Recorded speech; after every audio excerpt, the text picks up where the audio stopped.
não deve ser motivo de tristeza para nós ver o que está acontecendo nos dias de hoje, não. Porque não é nada encoberto que não venha a ser proclamado nos telhados.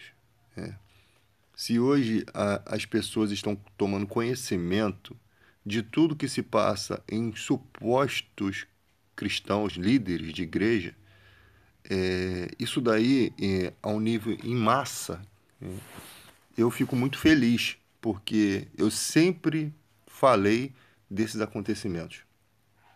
Muita gente falava dessa igreja que pede dinheiro, que não prega o verdadeiro evangelho, que pregava a intolerância religiosa, a má contribuição que essa igreja deixou na sociedade, né?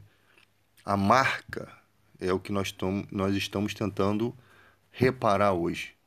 Porque intolerância, aquele papo de que isso é uma opção sexual, ou seja, por muito tempo se acreditou que uma pessoa poderia escolher, né, a sua sexualidade e determinar sobre ela de um momento para o outro.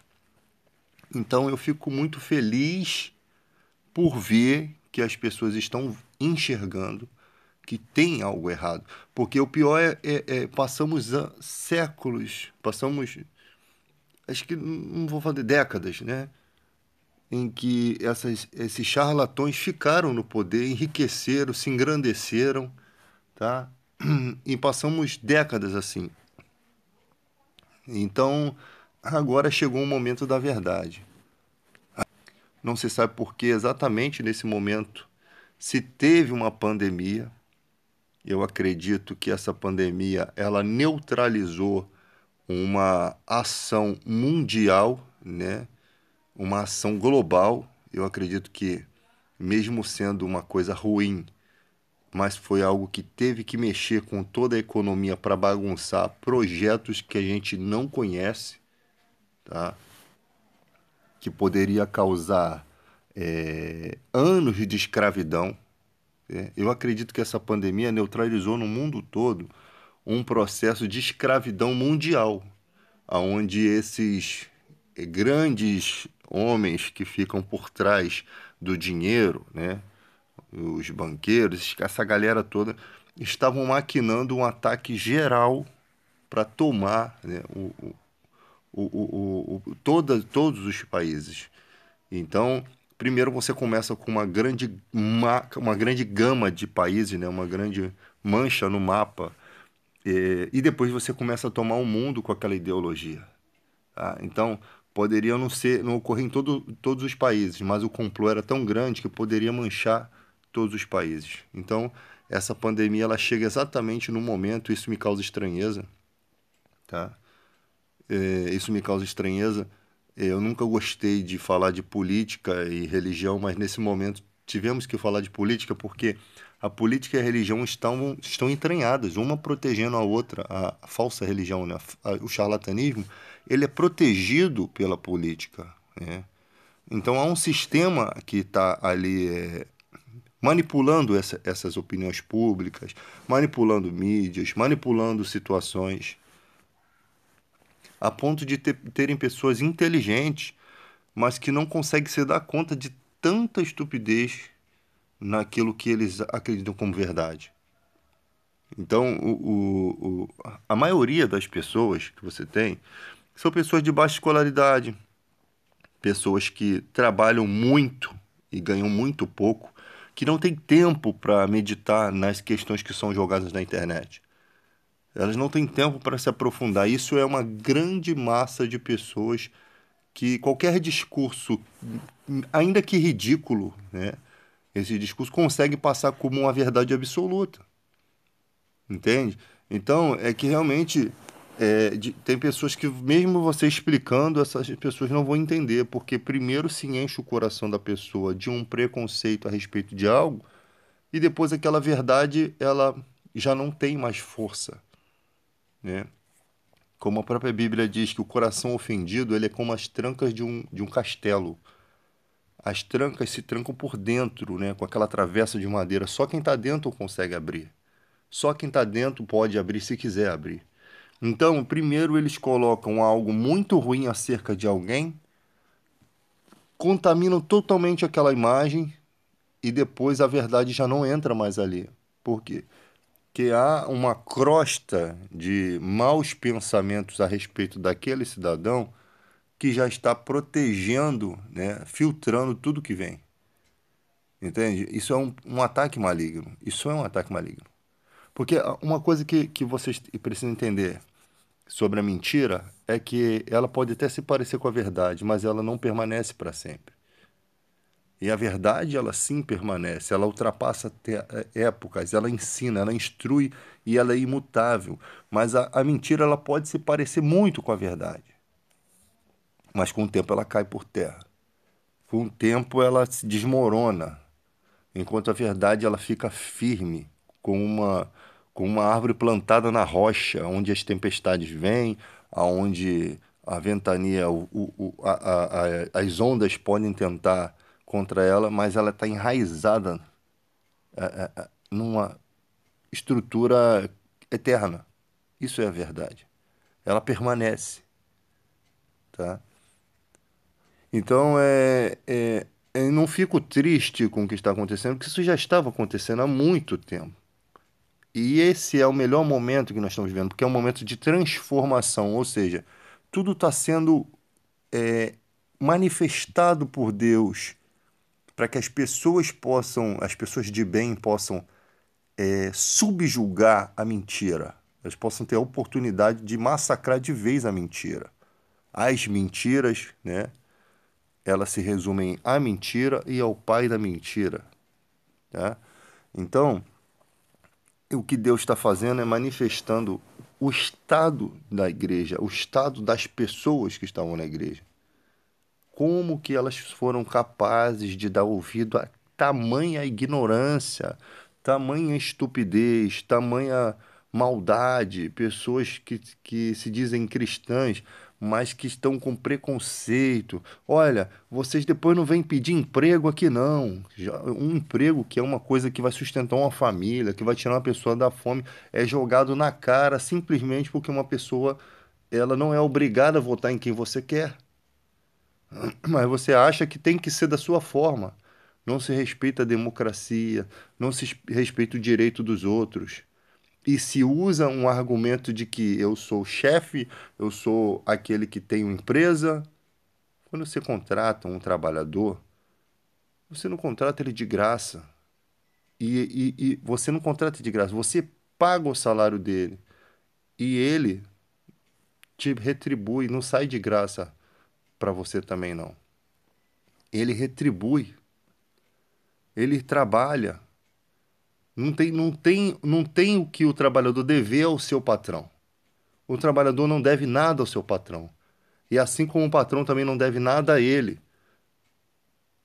Se vocês, se o teu se o teu empregado trabalhou o mês todinho, fez as suas funções, e às vezes faz além de suas funções, e também tem aqueles que não fazem nada nem as suas funções, e isso aí depende de empresas.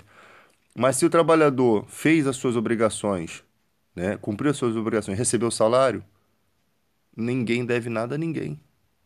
O problema é que o empresário hoje acha que o trabalhador deve algo a ele, simplesmente pelo fato de ele estar gerando emprego. Sendo que a empresa dele não existe sem um trabalhador. Ele é um trabalhador, não existe sem um emprego. É uma troca. Então ninguém deve nada a ninguém. Eu quero ver você ser empresário sem patrão. Você vai vestir a camisa, você vai meter a cara, você bota os teus parentes que vão possivelmente, né? A gente sabe que que acontece quando se bota parente na empresa, daqui a pouco eles começam a se sentir o dono também, daqui a pouco você é chutado de lado e o teu parente toma o seu negócio. Você sabe que às vezes você não vai falar com o teu parente como você falaria com uma pessoa que não é nada sua. Então, ninguém deve nada a ninguém. Tudo tem o seu custo. Mas as pessoas se acham no direito. Olha, depois não manda esses nordestinos procurar emprego aqui, não. Quando que se você vê na Zona Sul, né, esses barra e tal, todas as madames gostam de uma empregada nordestina. Por quê? Porque ela vem lá do fundo do mundo, fim do mundo, lá da terrinha escondidinha dela, para trabalhar na Zona Sul, para ganhar um salário miserável de fome. E ficam ali morando na casa da patroa, não tendo as mesmas condições, é lógico que não tem, e mesmo que tivesse, não fazia mais que obrigação. Mas ela está num lar que não é dela, que ela não tem herança, que ela não tem direito a nada, que ela não tem direito a opinar. Ela só sabe acordar e se tiver louça para lavar, ela vai lavar. E se tiver roupa para lavar, para passar, ela vai passar. Ou seja, ela está morando numa casa, mas ela é empregada da casa, ela não é a dona da casa. Porque tem gente que acha que porque dá moradia, acha que está fazendo uma grande coisa. Não é mais que a sua obrigação, você ter um quartinho da empregada e tal. Mas pague um salário justo. O problema é que elas trazem essas pessoas do sertão para pagar um salário miserável, porque elas não querem ter custo, elas querem ter os benefícios e não querem ter gastos, entende? Então, você vê pessoas que se abdicam de suas vidas pela falta de emprego, né, pela dificuldade. Você imagina, hoje tem água lá, hoje tem trabalho, hoje, né, foi levado para lá uma oportunidade de vida. E é isso que a elite não quer. A elite quer um povo massacrado, uma mão de obra barata para voltar à escravidão, porque nós somos um país que já escravizamos e temos essa mentalidade de escravidão ainda hoje. Os que são da elite têm essa mentalidade de escravidão. Só que os direitos trabalhistas conquistados muito, com muito custo, né, com sangue, um preço de sangue, ele levou anos, décadas para ser desenvolvido. Você tem entrevistas de televisão aí, dos anos 90 em que o riquinho achava errado o cara lá da Zona Norte, da Zona Oeste, e frequentar a mesma praia que eles, porque eles achavam, eu pago um condomínio, o meu pai paga isso, para que eles querem vir para nossa praia. Então você vê que a sociedade idiotizada, ela ainda existe. Aquele jovem é o adulto empresário de hoje. Aquele jovem, se estiver vivo, ele, se ele se ele estudou sempre naquelas escolinhas de elite, né, que o professor está acostumado a lidar com o filho de bacana, ele continua com o mesmo pensamento racista, preconceituoso da época. Ele cresce desenvolvendo essa ideia de que o mundo tem que ser bom para mim, porque eu sou especial, porque eu sou iluminado. Eu não sei o que que passa. Eu acho que eles são Thundercats, eu não sei. Eles acham que o mundo tem que ser uma justiça somente para eles. E quando na verdade Deus é Deus para todos, né? E aí você vê que tem gente que tem até ilha, uma coisa que era para ser da população em peso, né? Mas tem gente que tem ilha. Por exemplo, a Ilha da Marambaia, para você ir lá é um custo. Tem que ter o Ordem da Marinha, tem que ter um monte de coisa, do Exército, sei lá. E porque aqui é área militar, que pode ter. Isso tudo é uma desculpa, né? Mas aquilo ali era o lugar usado para engorda dos escravos antigamente. E quando acabou a escravidão, os escravos viraram pescadores ali, até que eles foram removidos dali pelas Forças Armadas e aquele lugar foi tomado. Não, aqui a posição estratégica. Aí hoje em dia o pobre vê aquela praia lá da Barra de Guaratiba, ele vê aquela praia linda e maravilhosa que ele não pode frequentar. Só vai ali quem é das elites. Então você já vê que a sociedade já está dividida nessa questão. Opa, aqui é uma área reservada para ricos, só que é uma área de todos. É uma área da humanidade, não pertence a uma classe. E aí eles vão conseguindo subjugar isso e não vai acontecendo consequências nenhuma, porque a população não entende, e eles vão tomando as coisas, e agora estão querendo tomar direitos trabalhistas. O direito. Por quê? Quando você chega numa empresa, você entra numa empresa, primeiro ano é massacre. Olha, se você não fizer isso, se você não fizer aquilo, eu te mando embora. Se você não fizer isso, pode pegar tu e passar no RH. É uma opressão, tá? Dependendo de onde você trabalha, lógico. É uma opressão que você fica obrigado a fazer as coisas, né? E você faz funções, às vezes, que não são suas funções e tal, porque você precisa trabalhar. Quando você cria direitos trabalhistas, você tem 10 anos de firma, você não é o mesmo cara. do primeiro ano. Então, nem tudo você aceita, tá? Você pode aceitar. Pô, às vezes você trabalha num ambiente de trabalho de pessoas que são boas para você, pessoas que você tem um certo respeito, você mantém, entende? Dentro do respeito você mantém, por amor, não por obrigação mais. Mas quando você está num lugar onde a pessoa te ferra, a pessoa não quer saber, aí você também começa a não esquentar muito a cabeça. Porque você tem os seus 40% do FGTS lá. Se tirarem isso de você, você perde toda uma segurança. E vai ser ruim trabalhar sem essas condições.